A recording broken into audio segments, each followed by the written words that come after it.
Puerto Rico has been saddled with debt over the past decade, and it's because of the recession that's been going on there and their inability to pay back the debt that they owe.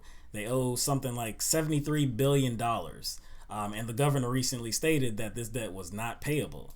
Now, they have already defaulted on small debt payments 3 times, and it's been said that if they defaulted on their next payment, which is on July 1st for $1.9 billion, that it would further devastate the island.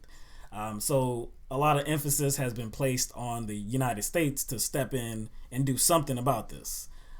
So looks like they did. They reached bipartisan legislation.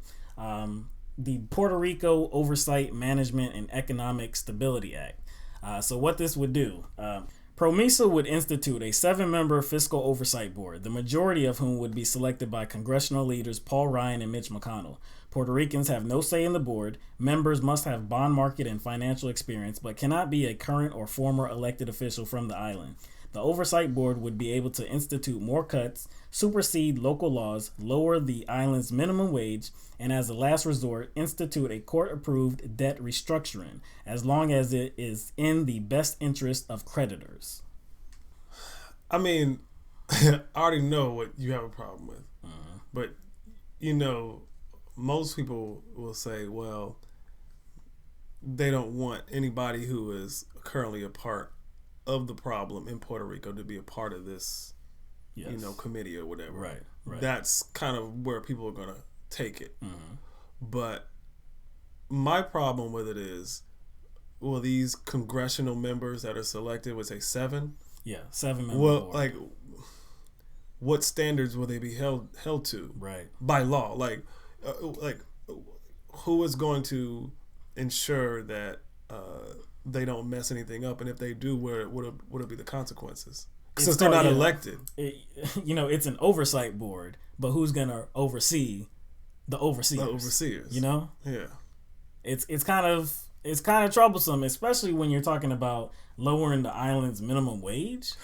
That means that you're going to be putting the people that already have been impacted by this debt, and the poverty has been 45% already. Yeah, people have left the island because of this, and you could possibly lower the minimum wage and do more damage to these people. That leads to something else. You just said people have been leaving the islands in droves. Yes. So that's affected tax revenue. So if you lower the minimum wage, that's going to lower the tax revenue even more. Right. And that's kind of where the problem started. Them not being able to cover their government expenditures. That has to do with tax revenue. And then I think first people need to understand how these government expenditures are funded in the first place. And they're funded through municipal bonds. Now, Puerto Rico issued these bonds mainly to U.S. investors. Now, I guess the idea is that they, pay for their government expenditures using these bonds, and then use the tax revenue they collect in order to kind of pay back these investors, while at the same time covering the cost of their government. But they were not collecting enough tax revenue to do so. So what they did was issue more bonds in order to pay to fund their government. So they started to become, more indebted. Now, added on to that is the fact that before 2006, corporations were allowed to only pay about 20% in taxes. So they only had to pay 20% of their profits in taxes. So that kind of even furthered the debt in the financial crisis. So they've been in a world of hurt for a long time. And I guess it stands to reason that the U.S. would do something about it. But is this bipartisan legislation, is that the way to go about doing that? So I don't even know if it can be categorized as a split, because it seems like one Bernie Sanders may be by himself on this issue. So he doesn't think that this is the way to go. I kind of side with him because, like I said, because of the power that is given to this 7-member board. I think when people are talking about debt and getting people out of debt, that's not actually what's happening. They're just going up under someone else. Their debt is going to be held by someone else. So not only do they not really have a say in this because it's 7 unelected individuals, but who are they going to be beholden to? You know what I'm saying? What bank? What banking institutions are they going to be beholden Who's to? Going to give them Who's going to their instructions or their orders? Yeah, and again, you mentioned the minimum wage. How is that going to help them out at all? So, like we said before, this is bipartisan legislation. So, House Minority Leader Nancy Pelosi, she agrees with this legislation. Obama does, and Hillary Clinton also agrees with this legislation. Now, she did say that she had serious concerns about it, but nonetheless, she said we must move forward with the legislation. That's her hedging her bets again. That's her navigating between her liberal or progressive self or her rhetoric and then her corporate ties. Yeah. So she's saying like she has big problems with it, but she really doesn't. Kind of like the TPP.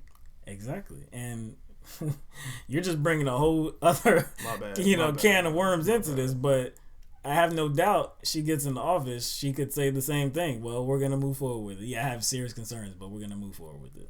But that's something else.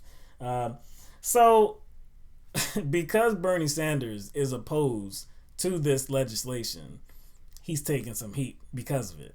And former Congressman Barney Frank, the guy we love, right? We love Barney Frank, right?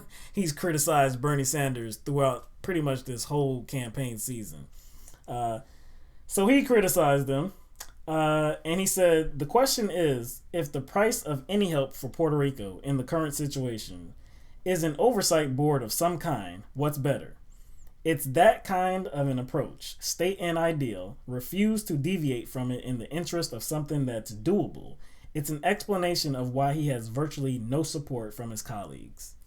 I hate that comment, and I tend to hate Barney Frank's comments because it sounds like what he's always saying is like, look, we're the good guys, okay? We're the good guys. You should just play along and do what we do, okay? We have everybody's best interest in mind. Just do what we do. Just jump on board, man. Just take the money. Yeah, exactly. Because, he said, Barney Frank justified taking money from Wall Street. Yeah. He did. By saying, well, Republicans shouldn't take all of it. I'm trying to stop the Republicans here. So they can't get all of it. So I take some of it so I can fight the Republicans. This is what Barney Frank said. So and the thing about the whole, he doesn't have the support of his colleagues. I was like, which colleagues? Exactly. Which colleagues are you talking about? Yeah. And because they are his colleagues, does that mean that they hold the same ideals that he does? The same principles. The same principles. And they don't. So, of course, he begins those colleagues. If you had corrupt colleagues in your office, would you stand next to them? Exactly. And if you didn't, should it be looked at like, oh, you have no support. So that's an indictment on your character and on your beliefs. That's an indictment on them. Yeah. If you have principled beliefs, then you should stick to those principles, as Bernie Sanders always seems to do. But he doesn't have the support of his establishment colleagues. That's what it really means. This guy, he also lumped him in with Ted Cruz. Because we know how Ted Cruz, unlikable. Unlikable. Lindsey Graham called him. He said a lot of different things about Ted Cruz, but the narrative with Ted Cruz is that he doesn't really get along with his Republican colleagues because he's always trying to go against the grain and just kind of hold up the process, and they don't grandstand. Like him. He likes the grandstand. Yeah, they don't like him at all. So now what Barney Frank is doing is comparing him to Bernie Sanders, because Bernie Sanders takes positions that the establishment Democrats do not like and they don't support. He said, people talk about how Ted Cruz doesn't have any support. Sanders doesn't have any more either. I find this so interesting, though. I find this very interesting because you're lumping Sanders and Cruz together, right? in some kind of way to do damage to Sanders' character, right? Look, he's with this Republican that isn't liked by his colleagues. Therefore, he's the same. Yeah, but these establishment Democrats are siding with the establishment Republicans on this deal. On this deal. Now, even Barney Frank has alleged that this isn't something that Democrats would have wanted to do, but it's better than doing nothing. They lean right, man. They lean right. They go right all the time. Again, they say they're left. Yes. But they always had the intentions to go to the right. Exactly. And doesn't matter if Republicans are in control or not, because we saw this when Democrats had control of the House and the Senate. For some reason, Democrats couldn't get anything done. We couldn't get anything done. No, they didn't want to get anything done. Exactly. That's how they always say it. Mm-hmm. We can't get anything done. Mm-hmm. And when somebody makes a principled decision, you get lumped with Ted Cruz. Yeah. Forget about how we're associated with the Republicans that we're supposed to be the opponents of. Like, be afraid of them, but we're aligning ourselves with them on this particular issue right here. But Bernie Sanders, he's the bad guy. Because he's not a team player. Team is corrupt, dog.